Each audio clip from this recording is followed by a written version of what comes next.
Hello, welcome to the Job Walk Podcast, an interview-styled mobile podcast where we go out into the field where the professionals are and share helpful information on buying, selling, remodeling, designing, or building your home. So join us for a job walk. All right, we're here today with Curtis Fox and Michael Jacobo. We're going to talk about some lending activities that are going, current market conditions. So Curtis is new to the podcast. So Curtis, if you could just introduce yourself really quickly and give us a summary of your experience, that would be fantastic. Yeah, hi, Curtis Fox. I'm with a company called Berkshire Hathaway Prosperity Home Mortgage. It's a very large organization. It's going back a little bit about me. I've been in residential resale mortgages, for 20 plus years. And so, my specialty again is home purchase, refinance, 1 to 4 unit residential. Great. So Michael, you're with Berkshire Hathaway Home Services as well. How does this relationship work between the lender and Berkshire, if you're both with Berkshire? Hand in hand, absolutely. I mean, it's awesome having in-house lending here. So that way, if we need anybody to speak to right away with, if we have a buyer that has questions, obviously Curtis being right here in the office makes it very, very easy for all of us. Great. It's a great relationship. All right, so let's jump into the market. We know we've talked the last couple of podcasts about being in a transitional market. Are we still transitioning, or from the lending side, Curtis, have we transitioned, or are we still going to see more changes? I personally believe that we have seen the transition. In that transition, let's call it, I think everybody would digest that or understand that as the rate increase. We went into a COVID marketplace at the beginning of it's been such a blur. It was March of 2020, right. And that's when we started seeing government stimulation as it relates to monetization, as it relates to what I'd like to call today COVID interest rates. COVID interest rates really, we were seeing under 3, right above 3, and those were by design. They were meant to stimulate the economy, and so once that, let's say, timestamp ended, there was going to be a normalization. And the normalization, let's say, going from 3.5 to where we're currently today, I believe right around 5.5 is a good generic, let's say, timestamp. And so, which, in my opinion, is really what I would like to describe as normal. We've really entered a normal marketplace. However, we do have, there's such a psychology that's involved when people get used to, say, a 3% rate or a 3.5% rate coming up to where we're at today. So back to your question,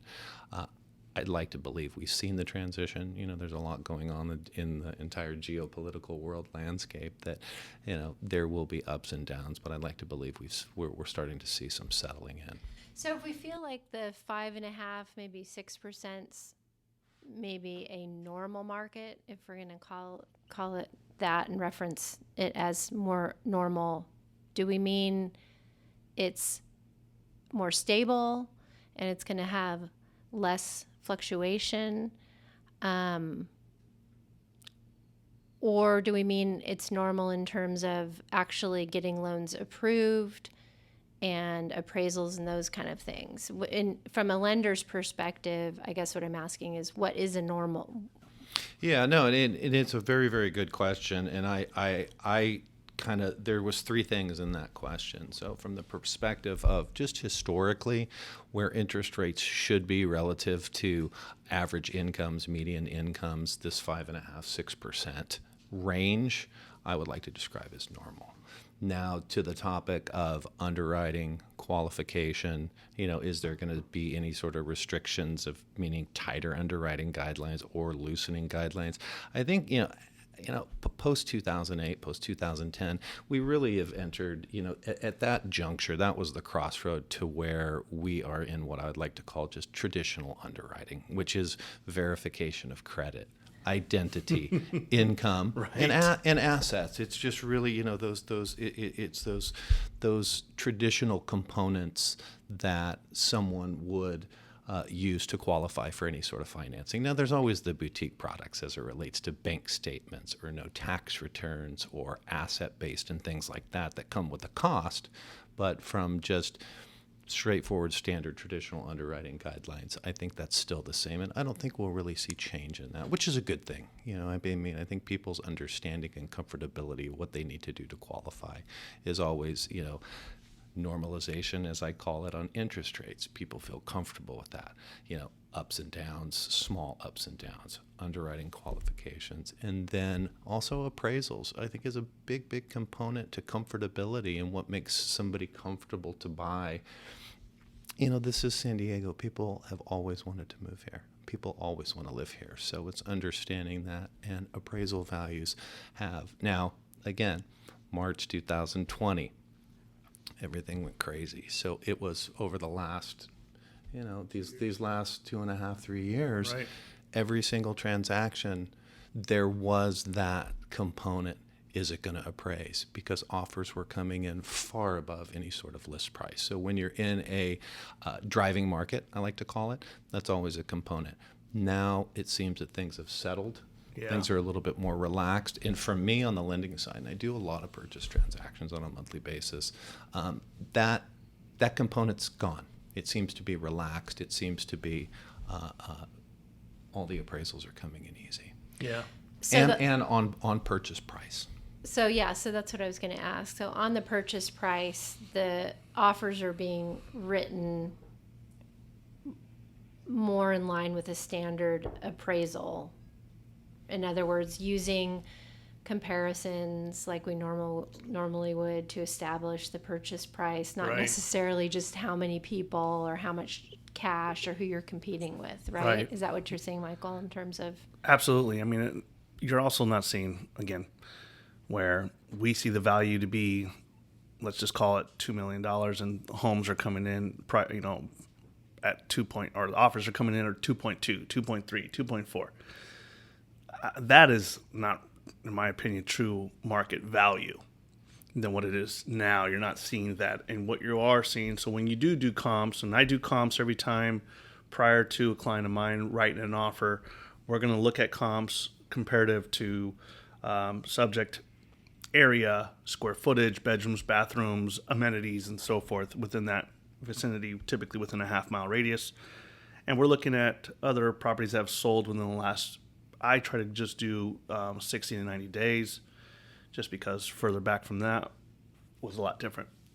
And you are seeing that more and more. That's now the true value, and no longer the, okay, well, this one sold for $2 million. Now the next one's going to sell for 2.4 or 2.5. So when you're getting a loan, you don't have, I know previously when we talked, a lot of people were waiving the appraisals, Right. but you don't have the option to do that, correct? If you're going to get financing from a lender, we'll need to get an appraisal. There correct? will be an appraisal, and Right. it is part of the loan qualification. And Absolutely. Are you seeing any issues right now in terms of the offer versus appraisal on the deals that you're seeing? I am not. Because again, it's the data. Let's call it the data that's used to appraise or assess or an opinion on a home's value is really what's used, because an appraisal is looking back. Now, supply and demand economics is what's someone willing to pay for it. And we've been in a marketplace, as Michael was just describing, to where people are willing to pay that something that was $200,000, $300,000 over what the data supports. Those components now are coming back in line. So that does really feel normal, right? Good Right. basics. Yes. Yes. And let's talk, you mentioned, Michael, about time frames. You're writing offers to close escrow. Mm-hmm. Did you say 60 to 90 days? Well, as far as looking at comps, I'm looking at comps back only 60 to 90 days. Okay. Because if you're looking at comps prior to that or further back, it's really almost irrelevant, because back then, talking about interest rates that we'll get into here shortly, is that back then, just 4 or 5 months ago, those interest rates were sometimes half of where they are today. Right. And, obviously with that being said, the prices had to adjust accordingly with those interest rates rising. So let's tag on that interest rate. So a couple of things I want to talk about is how do you write a strong offer if you're getting a loan, right? What are the relevant timeframes and stuff? But we'll go back to that in a minute. But let's talk about the current environment and interest rates and how the interest rate could affect an actual offer on a property in terms of somebody being able to qualify. Curtis, where are we seeing our interest rates right now? So on average, depending on a variety of indicators, let's say credit scores, down payment, things of that nature, but I would say a really good average is anywhere from 5.5% to 6% for mid-range loan amounts. So it's some higher, some lower. And Michael, when you're writing an offer, what's a good down payment that would create that strong offer?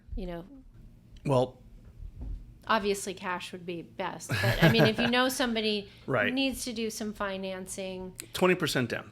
Definitely 20% down, because 20% down is also going to get you the best rate starting, So anything less than 20% down, your rate's going to be higher. Am I right in saying that, Curtis? Correct. So I think 20% down is what you would want to be to have the best rate, to have your best foot moving forward in with your offer is a minimum of 20% down or more.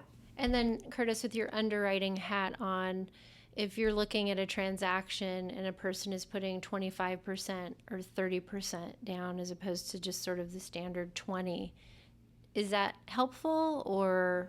Well, here's the dynamic. If I put on my seller hat and I'm entertaining offers, psychologically, naturally, you're going to be wanting to lean. If there's a 50% down offer, if there's a 30% down, or if there's a 10% down, mathematically, you're going to trend towards that 50%. But a 50% down, let's say 50% loan amount, or somebody that's only putting 10% down, if you really think about it from an underwriting qualifying perspective, it's going to be the same thing, the same debt to income ratio. Any one of those, if it's not a good pre-underwritten, pre-approval, they all kind of carry the same risk. That's actually a great point, because you're right. From a seller's perspective, sellers would believe that, oh my gosh, this person's putting down 50%. They're a stronger buyer than the person putting down, right, to qualify, than the person putting down 10, 15, 20. Yeah, like we talked about, it still comes to income, assets, credit, history, things of that nature. So for the underwriter, that really isn't going to buy any more juice in terms of getting an approval. Zero. That's interesting. Zero. That's really interesting. Yeah, that's where it still comes down to debt to income ratios, which is traditional underwriting. So on the underwriting, I know we hear a lot about credit scores, and now there's all of these apps and things you can get to check your credit. Credit Karma. I think every bank or financial institution has some sort of app you can download to keep your credit score if it's going up or down. What's your advice for people that are looking to purchase and maybe they're just getting started in, maybe talking to a lender and they've been watching their credit go up and down, and, I think they give you little tidbits of advice, different things to do. What's your advice to those people that are sort of preparing themselves to get into a purchase and these sort of online apps? Do they have value? Are they helpful? Do you really just need to reach out to a lender and pull your credit? Yeah, no, it's a very good question. As a general rule, I think it's extremely important that you understand credit and how it works. And when we're talking about credit, that component is just your credit score and the debt that you're carrying. And there's so many tools out there to educate yourself on that. Now, so anything you can do relative to apps to help understand and manage your credit, quite frankly, I think it should be a high school course. It should just, it's extremely important. Now, when it comes to maybe coming into the purview or the interest or the desire to be purchasing, the best advice, the smart advice, and the most important thing to do is to find a lender that you trust, that you could potentially want to work with, and go through a pre-approval process. Any qualified, let's say legitimate purchase lender, it's going to be free. There's going to be a little bit of homework, but not a lot of homework. The process is generally easy, and it's something that can really, again, any established qualified professional can have that first round of that done in 48 hours. That truly is the way.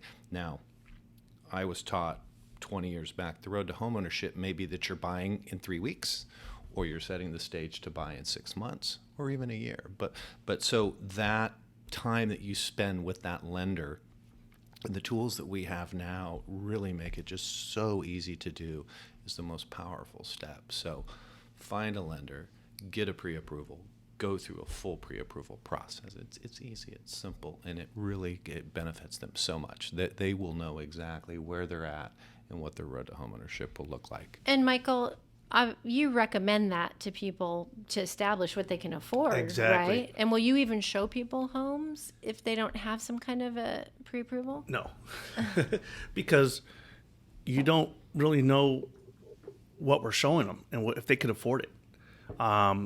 They may think they have an idea what they can afford, but at the end of the day, first things first, they need to speak to a lender. They need to speak to a lender, someone like Curtis, and to be able for them to understand exactly what it is that they can afford.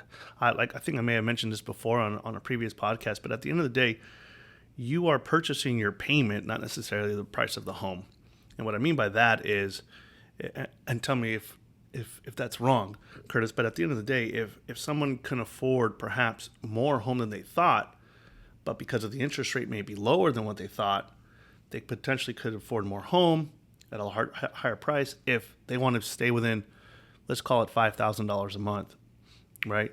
So depending on their credit, depending on their down payment, depending on where interest rates are at that particular time, will determine what they can afford to get to that $5,000 a month payment. So prior to speaking to a lender, we really have no idea what they can afford. And so if we're out looking at properties, we don't know if we're looking at something that they could afford, or they could afford much more or a lot less. Right.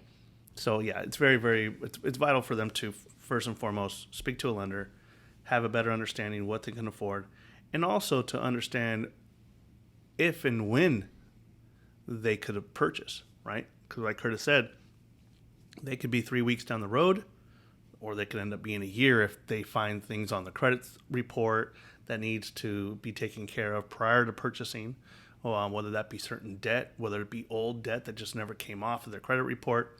That can also ultimately affect them when they're purchasing. So we talked about contacting a lender and doing some homework to get a pre-approval, correct? And sort of establish maybe a purchase price or range. And I'm imagining that you'll speak with them about what their payments would be and those kind of things, taxes and all that. What comes after the pre-approval? And what is it that you need in order to write a strong offer? What I'm looking for is I'm looking towards the lender. I'm looking towards Curtis, asking to say, hey, there's 3 different types of approvals from what I understand. And again, tell me if I'm wrong, Curtis, and please feel free to butt in. But you have a pre-qualification letter, which is very, very simple. Someone may have spoken to a lender and says, okay, I make X and I do this and this is what I can afford. And someone says, okay, yeah, you qualify for $1 million. Pre-approval letter is going to be verification of those, of what they say they make, verification of they have the money in, as their down payment. They have spoken to a lender as well. So all of that has been verified from the lender, and then there's even a step further, which is a fully underwritten approval, where they have given all of these documents to Curtis already. Curtis has then put them into the gone through the underwriter, and the underwriter has already checked it off as yes, we are good. All we need is a purchase agreement or a home for them to purchase, and we can kind of get that ball going. So it's a little bit faster. And to elaborate on that, and it's actually part of the residential purchase agreement now. So this year they just introduced under the loan terms, you've got a pre-qualification you've got a pre-approval, you got a fully underwritten pre-approval. So again, pre-qualification is just a discussion. You're just talking with somebody. It's like, well, it's worth you nothing. make If I receive that on one of my listings, it's not worth nothing. 100%. So, and then of course the next tier is, hopefully speaking to a legitimate qualified lender that can take you through a pre-approval process, which is application, credit, income review, asset review, just looking at the whole picture for a pre-approval. A fully underwritten approval, which is the third box in the California RPA, that is actually, they're going to receive disclosures, intent to proceed, all of the documents, almost everything outside of preliminary title report and an appraisal, and there's going to be a loan commitment, meaning we're committing this much, which is the box 3, which is the fully underwritten pre-approval. So each one is, let's say, taking out a risk factor to the seller. Right. You go in with a pre-qual, the listing agent isn't even going to take you seriously. You're pretty much just kind of, thanks for coming by and looking at the property. And it, just because it's so, again, it's just extremely powerful to go through a pre-approval process, either that number 2 and number 3. I would say most go through the second option, which is just the pre-approval, but. And you said that takes about 48 hours for a qualified person to run through all that information, pull the credit, and all that kind of stuff? I can do them in a couple hours, Okay. but general turn as long as they times- have their paperwork That's probably what takes readily longer, available, right? Curtis? Yeah. As long as they have it there. I mean, that sometimes is what takes the longest, is them having to get their, last 2 years and pay sometimes stubs or bank statements and things of that nature. And sometimes it's the skill set, the skill set of the loan officer as well, which I think comes into play. Yeah, I could appreciate that. And then the third one, which was, I'm sorry, what did you call that? That was it. That's box 3, which is a fully underwritten pre-approval. And how long does that take? That generally is about a 2-week process, because they Okay. have to go through disclosures. It's a full underwriting submission, and then what it takes to be able for the underwriter to. But you can do that prior to actually having a purchase agreement. But that would be a condition, obviously, of the lending would be an appraisal and a. Yeah, we love that, because actually at Berkshire Prosperity, once they go through that process, we actually provide a $10,000 closing guarantee to the seller to say they've gone through this much. If we don't close on time, we're going to pay you $10,000. So we really put our name on that there. So that's my little plug of what we do. But that's important. But I think it speaks to why we're talking about this. Not about the 10,000 guarantee. It speaks to the power of the more that you do up front, the more time that you spend with the lender, the more time that you do your homework, you're going to the marketplace. And here's where I go from my numbers and data and analytical piece to the, let's call it the holistic empowerment of going into the marketplace. The home buyer, the purchaser.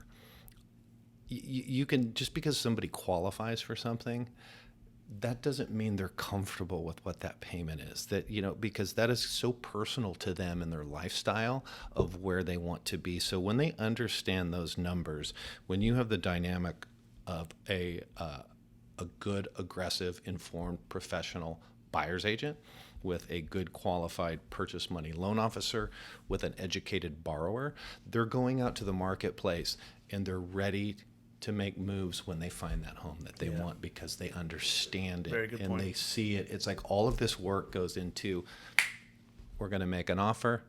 We may do 10-day loan contingencies. We may do a 21-day close. We may waive appraisal. We may not. But it's such a powerful collaborative effort. We were talking about the in-house model and why it's so effective for us, because for our clients and our customers, we're getting it done.